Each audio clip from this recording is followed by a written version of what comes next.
20 e 27. Eu convido aqui com toda a honra ao amigo Auricélio para ler esse texto. Está com ele aí?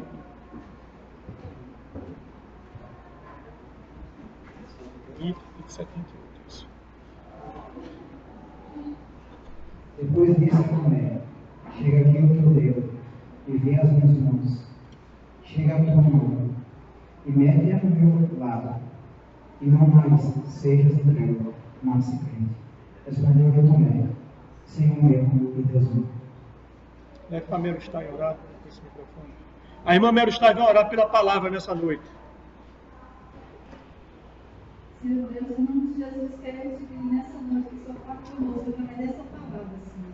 Que a gente venha através dessa palavra ter mais fé, ter mais na tua palavra, Senhor. E eu te peço que o Senhor pastor nessa noite, que o Senhor venha abençoar ele em nome de Jesus. Para que a tua igreja hoje esteja aqui renovada, cheia da tua presença, cheia do teu Espírito Santo. Deus, em nome de Jesus, que essa palavra, Senhor, venha ficar nos nossos corações e a gente venha pôr em prática, Senhor. Porque nós cremos no Deus vivo, Deus que pode todas as coisas. Em nome de Jesus. Amém.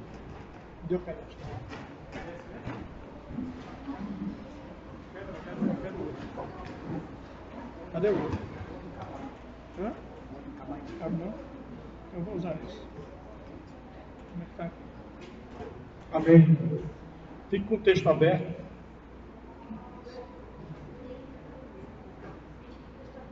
Hoje eu vou falar estilo Roberto Carlos.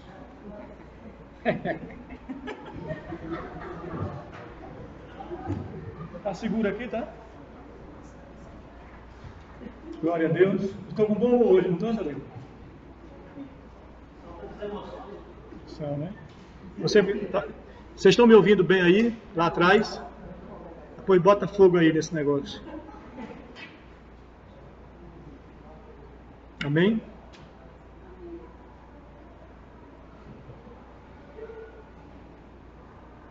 Vamos para frente. Fulano de tal é como Tomé.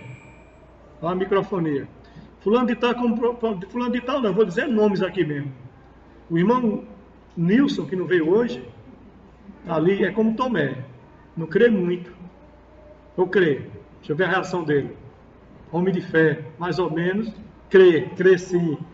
Né? Mas a gente usa esse, é como um adágio, né? Você é um crente Tomé. E o coitado de Tomé ficou como incrédulo. Eu quero tentar hoje desmontar com alguns argumentos e trazer uma lição nessa noite acerca de Tomé. Qual é o título? Tomé não era incrédulo. É um contraponto, é uma contra-argumentação a essa fama indevida e injusta. Outra consideração que as pessoas às vezes dizem de maneira assim genérica: eu também sou como Tomé, só creio se eu vir, só creio se eu ver, só creio vendo. Quem já disse isso aqui? Levanta a mão aí, seja sincero, quem já disse isso? Só creio se ver. Tudo bem. Para o mundo em geral, a palavra Tomé é sinônimo de incredulidade e descrença.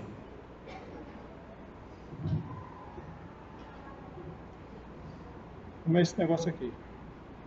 Acho que eu vou desistir.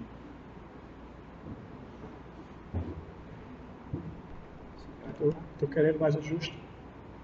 Senhor, eu estou lhe limitando você hoje. Não vai cair, não? Tá bom. Para o mundo em geral, a palavra Tomé é sinônimo de incredulidade e descrença. E, consequentemente, Tomé tornou-se o símbolo de desconfiança, receio, suspeita e dúvida. Conhece algum Tomé? Conhece algum Tomé? Não. Conhece? Uma pessoa com o nome Tomé? Diga aí.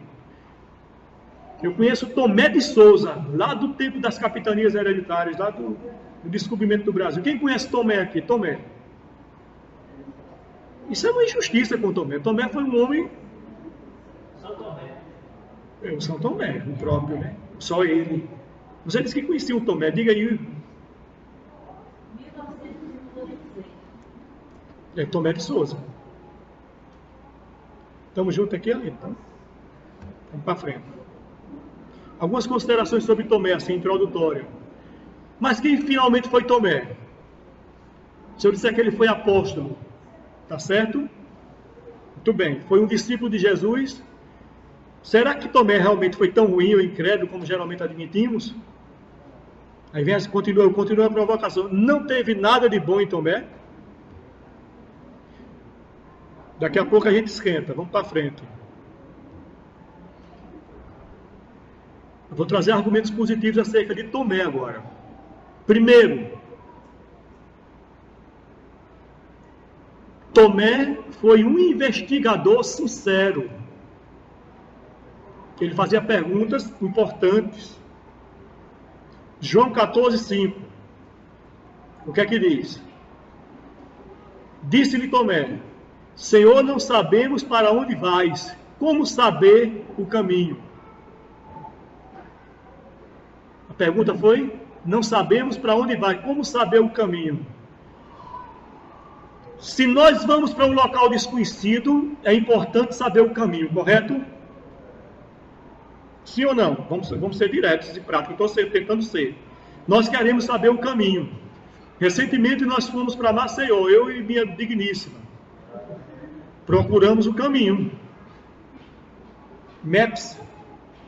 Mapas, né, na internet, aquele negócio chamado GPS. E olha, foi tranquilo. Só erramos perto já, na fronteira Pernambuco e Alagoas, porque não tinha sinal de internet e a gente rodou 60 quilômetros a mais. Mas quando a gente sabe o caminho, nós ficamos seguros. Qual o caminho depois da morte? Você crê na vida após a morte? Para onde você vai? Qual o caminho seguro? Ele perguntou: Senhor, mostra-nos o caminho. Qual o caminho da salvação? Deixa eu dizer para você uma coisa, olhe para mim.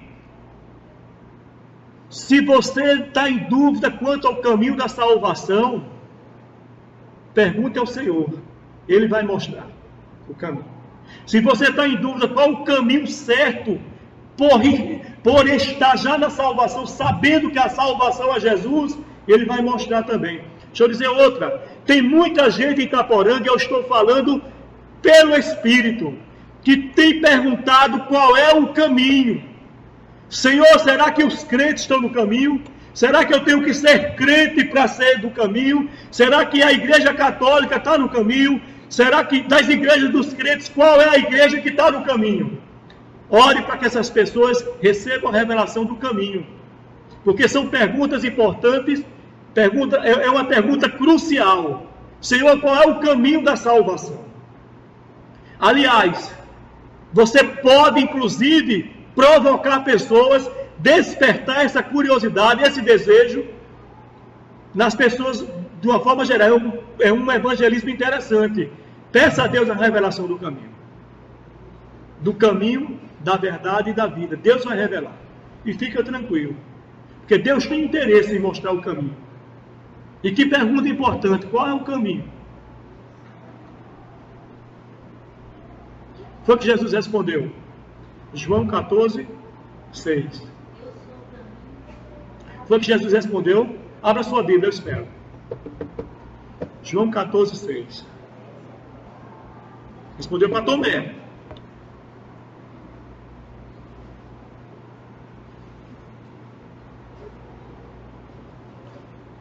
Eu sou o caminho, a verdade e a vida.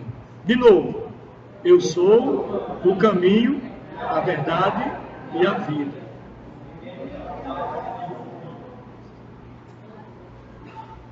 Tá. Algo me veio da reflexão sobre Tomé. Uma das coisas que me veio foi o seguinte: uma coisa é o discurso e outra coisa é de fato. Quando as pessoas perguntam o caminho, quando elas estão interessadas no caminho da verdade, no caminho verdadeiro, eu estou aqui na terra e tenho conflitos. Eu estou aqui na terra e tenho dúvidas. Eu estou aqui na terra e quero saber o caminho. E as igrejas dizem que é Jesus, mas muitas pessoas que dizem que é Jesus, eu não vejo evidências. Será que tem autoridade para dizer que é Jesus? E os escândalos, seja qualquer igreja que for. Aliás, aqui no Ocidente, principalmente no Ocidente, se fala muito em Jesus. Todas as tendências religiosas falam em Jesus. Engraçado. Jesus não passou procuração para falar para nenhuma delas que não seja o Evangelho. Mas muitas que não pregam o Evangelho falam de Jesus e usam Jesus e pegam o respaldo de Jesus. E não tem nada a ver com o Evangelho. Se você for ver o budista, ele usa Jesus. Se você for ver o espírita, ele usa Jesus. Se você for ver o pessoal como é o nome daquela linha japonesa que fala bem da prosperidade material, não me vem na mente agora, usa o nome de Jesus. Tachichuan, não, Tachichuan não, Sheixanoe, usa Jesus, porque Jesus é uma isca interessante. Mas a pergunta é, Jesus está onde? Está na Bíblia. Que se fala fora da Bíblia, não pode falar de Jesus, não deveria, mas fala. O ponto é o seguinte, tá, Jesus disse que é o caminho, adote isso na sua mente. Jesus disse que é o caminho, e Tomé ficou olhando para ele assim, ó. Tá. Mas eu tenho Tomé, eu estou numa reflexão, numa viagem em relação a Tomé, que é o seguinte, tá. E Tomé estava disposto. Quando Tomé pergunta qual é o caminho, Jesus diz, eu sou o caminho, a verdade e a vida. E Tomé estava pronto para ir com ele. Mas eu imagino que Tomé estava pronto para ir com ele como um amigo leal, e ele, indubitavelmente, era um grande líder. Me acompanhe nessa reflexão. Como Pedro, antes de Pentecostes, estava pronto para morrer por Jesus, mas pelo pacto, pelo compromisso, porque eles estavam juntos e tinham uma missão especial, e eles sabiam da integridade de Jesus. E olha, deixa eu dizer, tem muita gente aqui no sertão que está pronto para morrer por amigos. Mas sempre teve uma dúvida se Jesus de fato era o Messias. Tinha uma dúvida, havia um conflito. E quando ele morreu, morte de cruz, esse conflito se agravou. No momento que ele foi preso, Pedro entrou em conflito e negou Jesus por isso. Porque eles não concebiam um Messias que libertava preso, humilhado. Não, eles concebiam um Messias bravo, com um exército. Até na multiplicação dos pães, insinuaram, vamos coroá-lo rei e vamos fazer a revolução. Vocês estão entendendo o que eu estou colocando? Não. Ele viu, vocês vão entender melhor mais na frente. Qual era o contexto dessa palavra específica? Quando ele pergunta, me diz qual é o caminho, o contexto era, Jesus estava ameaçado em Jerusalém de morrer, Lázaro estava muito doente, e Jesus diz, vamos voltar, depois dos dias, para que se passasse os 4 dias de Lázaro morto, vamos voltar para Jerusalém. E Tomé sabia que ele ia voltar para Jerusalém. E Tomé sabia que havia risco de morte, e ele disse, vamos com ele, para morrer com ele também. Foi o que Tomé disse. Como é que você só pode verificar? Como é que eu posso só ver Tomé como incrédulo? Olha a disposição de Tomé. Primeiro, a pergunta ousada. Qual é o caminho? Segundo,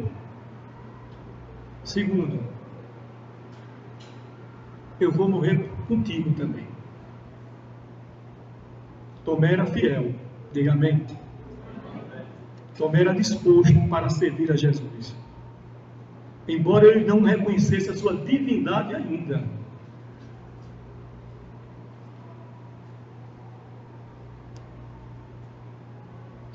Ainda sobre caminho, verdade e vida. Você sabia disso? Deixa eu dizer uma coisa boa aqui, fresquinha, que saiu, pelo menos para mim foi. A palavra, todo judeu conhecia muito bem essa expressão, caminho, verdade e vida. Preste atenção, era um termo que simbolizava todo o santuário, ou seja, do templo. Ou seja, as 3 partes do santuário. O santuário estava dividido em pátio, a gente está falando do templo de Jerusalém. O lugar santo e o lugar santíssimo. O pátio era chamado de caminho, templo de Jerusalém. O lugar santo era chamado de verdade. E o lugar santíssimo, ou santo dos santos, era chamado de vida. Vocês estão entendendo? Não. Vou repetir. O pátio era chamado de caminho. O lugar santo era chamado de, diga, verdade. E o lugar santíssimo, ou santo dos santos, era chamado de vida. Por isso, quando Jesus respondeu à pergunta de Tomé, ele estava dizendo que representava todo o santuário, o caminho, a verdade e a vida. É ele. Eu sou completo. O caminho, diga, o caminho, a verdade e a vida. Novamente, todos juntos agora, nós tudinho. O caminho, a verdade e a vida. E o que é a verdade? Jesus. E o caminho? Jesus. E vida? Jesus. Tomé era um investigador sincero e ousado. Só perdia para Pedro. É o que estou dizendo. E ele era também um verdadeiro seguidor de Jesus. É a segunda consideração. Ele era o quê? Um verdadeiro seguidor de Jesus. Nessa perspectiva que a gente trouxe. Vamos morrer com ele. Ah, incrédulo. Vamos morrer com ele. Vamos todos para Jerusalém para morrer com ele. Porque grande era a ameaça do Sinédrio contra ele já.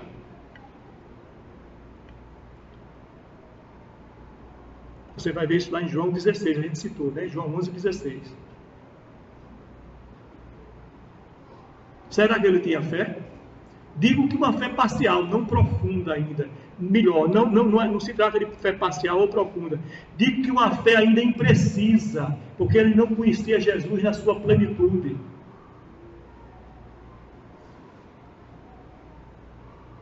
Mas tinha fé. E tinha convicção. Por ensinar a verdade, indo em choque com as doutrinas dos escribas e fariseus, quiseram apedrejar Jesus. Olha o quadro. Jesus havia curado um cego de nascença. Jesus havia dito ser igual ao Pai. Jesus havia dito ser ele o próprio Deus. Era o contexto. Eles queriam matar Jesus porque ele se auto-intitulava e era verdade como filho de Deus. Portanto, igual a Deus. Por esses e outros motivos, os doutores da lei quiseram tirar-lhe a vida antes do tempo. Aí o que aconteceu? Jesus e seus discípulos deixaram o templo, lugar onde já eram bem conhecidos, e vão para lugares solitários, onde João Batista pregara muitas vezes. Jesus estava agora ensinando além do Jordão para se livrar da perseguição dos inimigos. Foi o que aconteceu. Aconteceu, porém, algo muito triste na cidade de Betânia. Lázaro adoeceu e logo veio a falecer. Comentamos sobre isso. Jesus chama os discípulos em particular com uma sugestão. João 17, do 7 ao 11, melhor dizendo, João 11, do 7 ao 8. Depois disse aos discípulos, vamos outra vez para a Judeia. Disseram os discípulos, mestre, ainda agora os judeus procuravam apedrejar-te. E queres tu voltar para a Judeia?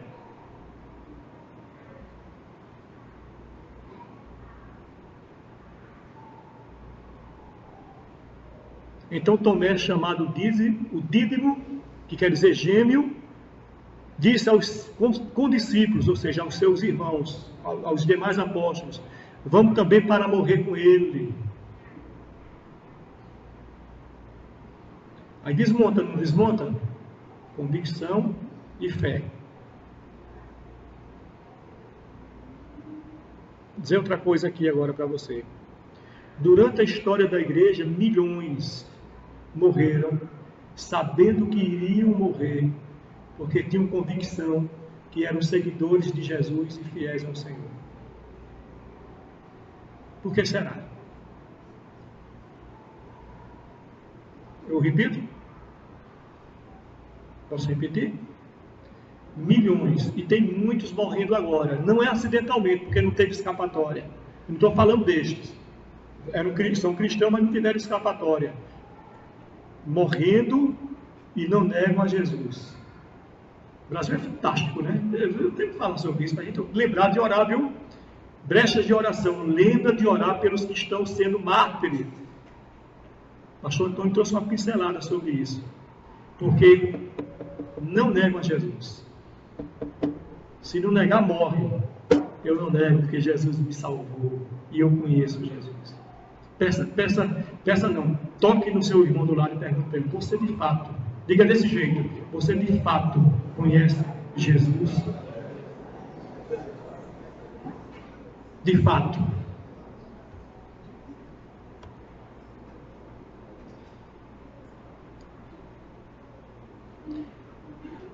Lá em João 20, 19,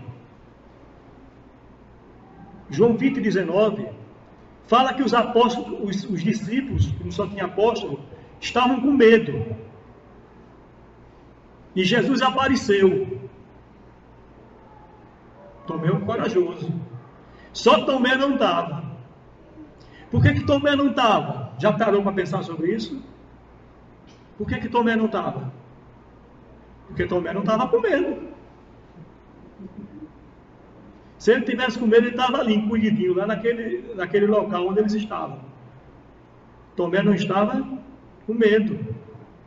João 20, 19. Ao cair da tarde daquele dia, o primeiro da semana, trancadas as portas da casa onde estavam os discípulos, com medo dos judeus, veio Jesus, pôs-se no meio e disse-lhes: paz seja convosco. Jesus chegou, eles com medo, Tomé não estava, porque não estava com medo, e Jesus foi para os coitados que estavam com medo. Quem é que está com medo aqui hoje? Medo do amanhã, medo da morte, medo do que vai acontecer amanhã mesmo, de manhã, medo de voltar para casa, medo de passar fome, medo de perder os filhos, medo de perder a esposa, medo de perder a fé, medo de pecar. Que bom que você está com medo de pecar.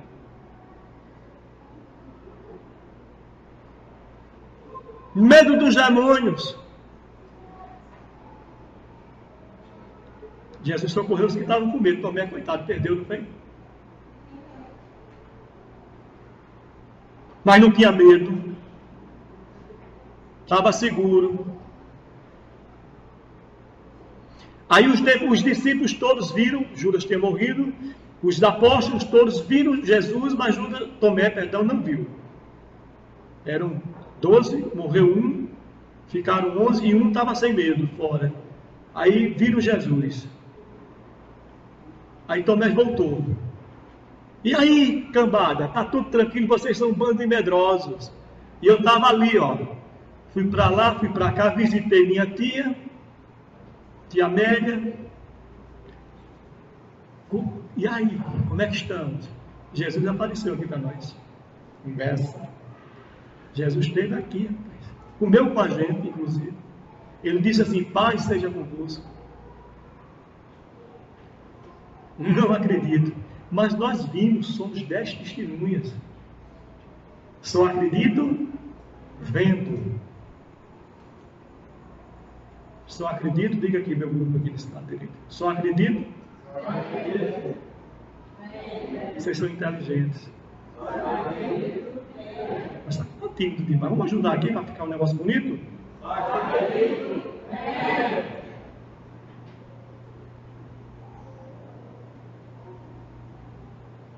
Estavam trancados no quarto, provavelmente com medo de serem crucificados também. Estavam se pelando de medo. Tomé não estava lá. Porque ele não tinha medo. É uma boa defesa para Tomé. E ele disse: só acredito vendo. Por isso que as pessoas, uma observação que talvez não sirva para você, mas é um bom argumento, e talvez sirva. As pessoas querem um ponto de contato para chegar a Deus. Por isso que é tentador a imagem. Um quadro, né, com elementos sagrados e preferência, ou uma estátua, né, com a fitinha, uma vela. São pontos de contato, porque fé é uma coisa, né, aí só acredita se ver. Ou então elementos de contato necessariamente não no visual, mas numa troca. Não, eu vou dar uma oferta mais graúda porque o Senhor vai me compensar. Ou vou colocar uma pedra na cabeça, né? Ou vou fazer uma campanha, porque é parecido, sabe? Eu vou fazer uma campanha de oração e vou entrar em jejum, mas por uma troca. Não é porque incondicionalmente eu quero ser íntimo de Deus, porque Ele me dando ou Ele não me dando. Só quero se Ele me der. É uma coisa assim, com sinais. Mas a palavra de Deus diz: o justo viverá pela fé, e sem fé é impossível agradar a Deus. E o crer é: eu não enxergo, eu não sinto, não tenho pista nenhuma, não há lógica, mas eu creio. Porque Jesus ressuscitou. E a promessa garante. Jesus tem um diálogo então com Tomé, quando em outro momento Jesus aparece, aí Tomé olha para ele. Ele diz: aí Tomézão incrédulo. Não, ele não disse isso, né? Ele repreende Tomé de outra maneira. Vamos para frente, daqui a pouco a gente vai chegar nessa. João 20, 25, está com a Bíblia aberta, está o texto aqui, está exposto. Está exposto ali, né? Disseram-lhe então os outros discípulos: vimos o Senhor. Mas ele respondeu: se eu não vir nas suas mãos os sinais de escravos, e ali não puser o dedo, e não puser as mãos do seu lado, de modo algum acreditarei. Consideração: uma única vez Tomé disse algo que não deveria ter dito e ficou estigmatizado para sempre. Sabe aquela pessoa que cometeu um erro, nunca mais cometeu? Você conhece alguém assim? E diz: aquele que... Sabe quem é outro? Davi. Davi, só há um fato de adultério na vida de Davi. Mas uma das referências principais sobre Davi é que ele adulterou. Segunda consideração: apenas uma vez ele errou, e por isso ficou o seu nome na história como o quê? Seu incrédulo. Alguém já disse para você isso? Não. Seu incrédulo. Parece Tomé. Tomé, o adorador, vai chegar. Então, terceira consideração: Tomé perguntou pelo caminho.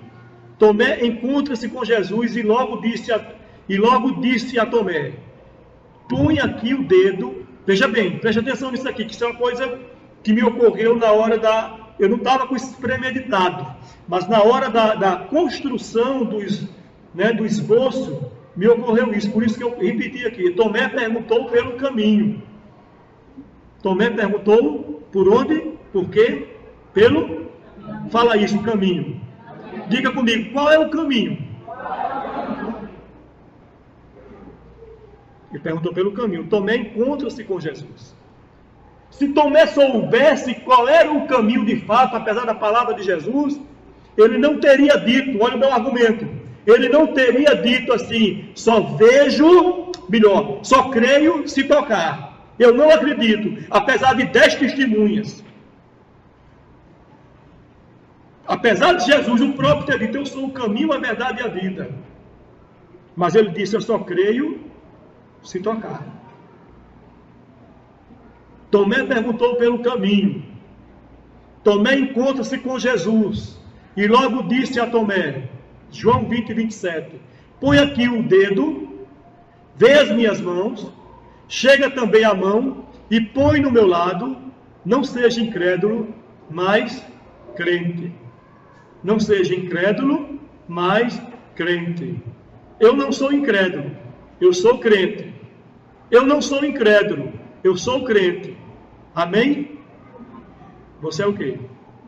Incrédulo ou crente? Então diga: eu sou crente. É para retórica, dinâmica de fixação. Eu sou crente. Eu não sou incrédulo. As reações de quem crê são diferentes das reações de quem crê só de boca para fora. Só da boca para fora. Eu creio. Porque Jesus é o Salvador. Você crê? Eu creio. Já aceitou Ele como Salvador? Todo dia. Já ouviu gente dizer assim? Não. Todo dia eu aceito. Não tem luz nenhuma nisso. Aceitar Jesus como Salvador é radical. Aceitar Jesus como Salvador é ruptura. Só é uma vez. E é definitivo. Eu creio. Irreversível. Está com a marca. O selo de Cristo.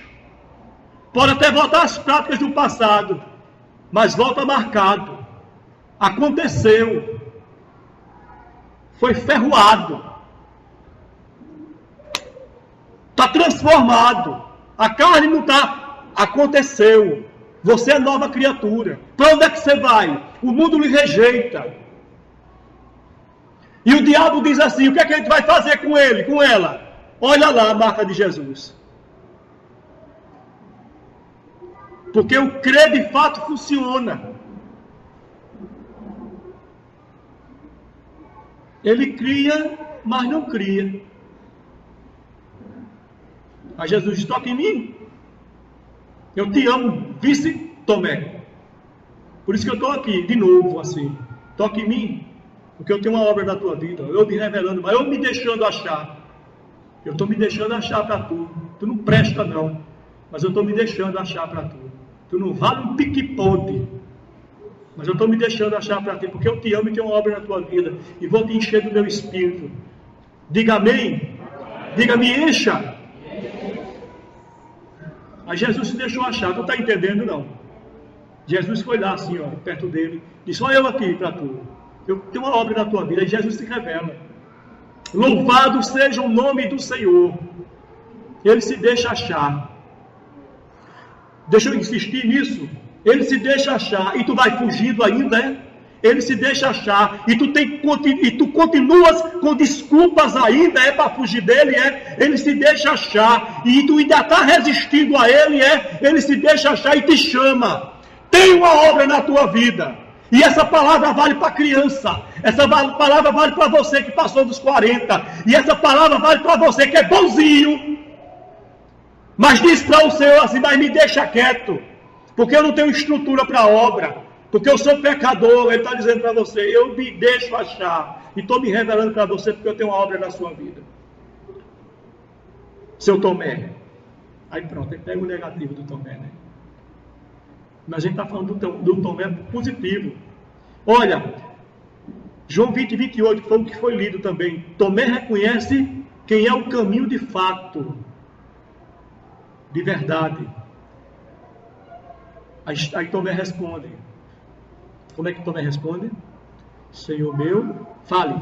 Senhor meu e Deus meu. Diga de novo. Senhor meu e Deus meu. E fez mais. Se curvou e o adorou. E judeu não adora qualquer coisa, viu? Judeu não adora pau. Judeu não adora gesso. Judeu não adora quadro. Judeu não adora homem sob hipótese alguma. E naquele período, a gente aprende isso no curso de teologia, estudando o Novo Testamento, que o judeu apanhou tanto, levou tanto cacete, que eles, misericórdia, nunca mais nós vamos botar poste ídolo, nunca mais nós vamos cultuar outro Deus que não seja o Deus verdadeiro. E naquele momento eles estavam exatamente nesse estágio, com muito temor quanto à idolatria. Mas quando ele toca em Jesus, as escamas caem, e ele diz: Rei meu e Deus meu, e se prostra e adora, e Jesus recebe a adoração. E glória a Deus pela chuva. E uma salva de palmas para a chuva.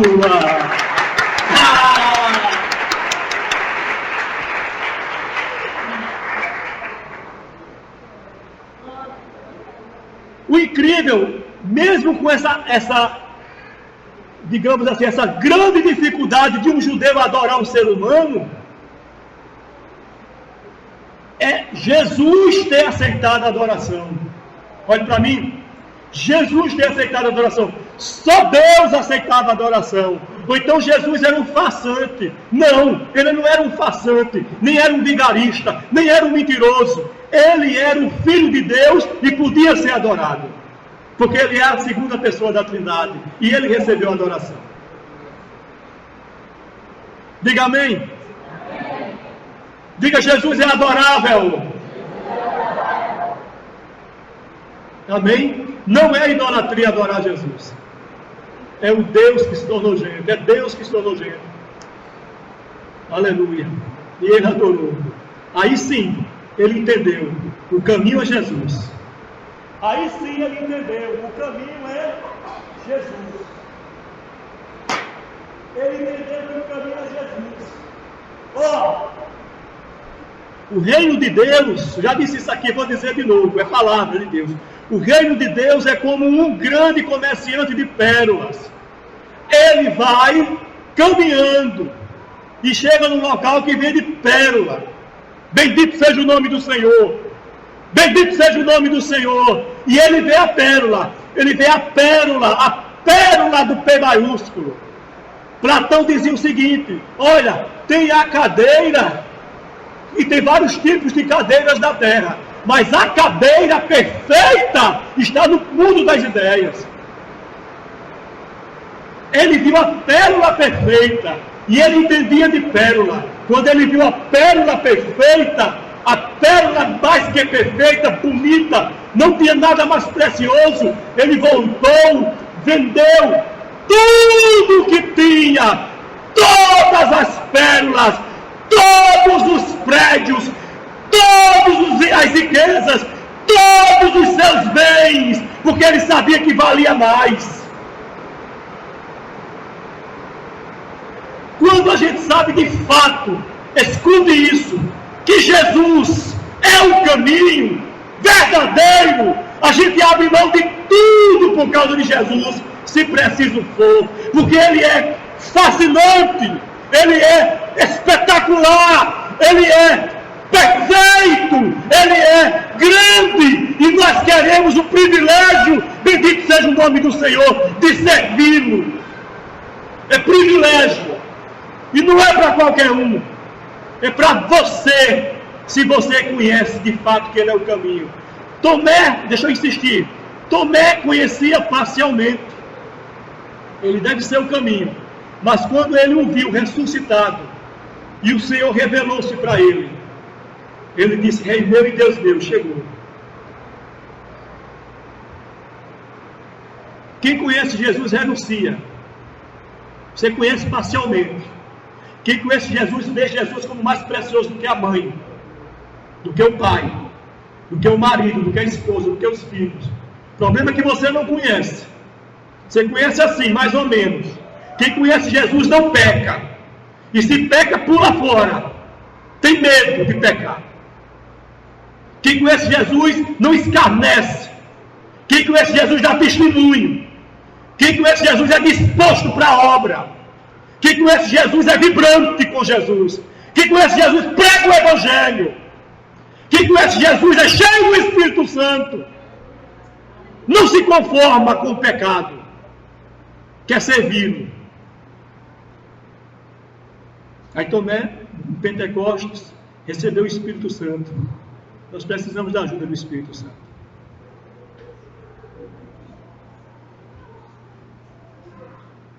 Quem conhece Jesus, morre com Jesus. Eu quero te conhecer melhor, Senhor, porque não sei se eu morro por ti. Eu acho que sim, penso que não. Mateus foi morto à espada numa cidade da Etiópia.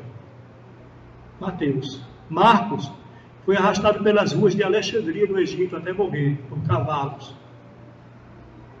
Lucas, que escreveu o livro de Lucas e Atos, foi enforcado numa oliveira na Grécia. Tiago, o maior, foi degolado em Jerusalém, o irmão de João. Tiago, o menor, foi lançado do pináculo do templo abaixo, morreu despedaçado. Filipe foi enforcado num pilar em Hierópolis, cidade da Frígia. Bartolomeu foi esfolado vivo por ordem de um rei bárbaro. André foi crucificado na Esquilha. Eu não sei que lugar é esse, onde é. Pedro morreu crucificado de cabeça para baixo em Roma. Paulo, que não foi um dos discípulos, Paulo, que foi apóstolo, foi degolado em Roma. Judas enforcou-se. João, o único que teve morte natural, dizem que bem velhinho andava de bengala pelas ruas da cidade de Éfeso. Passou por muitas provações. Foi jogado dentro de um caldeirão de azeite fervendo e nada lhe aconteceu. Ficou nadando. Ele foi prisioneiro na ilha de Patmos, onde ele escreveu o livro de Apocalipse.